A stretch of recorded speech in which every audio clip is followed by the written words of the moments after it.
receive the oblation of the holy people to be offered to God. Understand what you do, imitate what you celebrate, and conform your life to the mystery of the Lord's cross.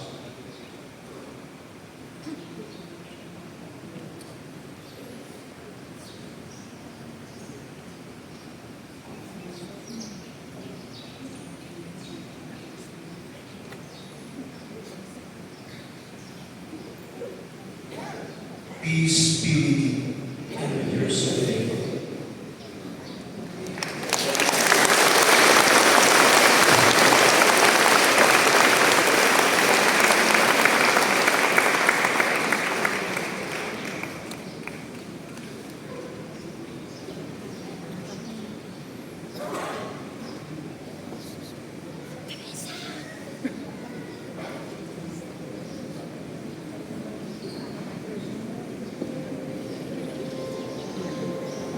Wait yan.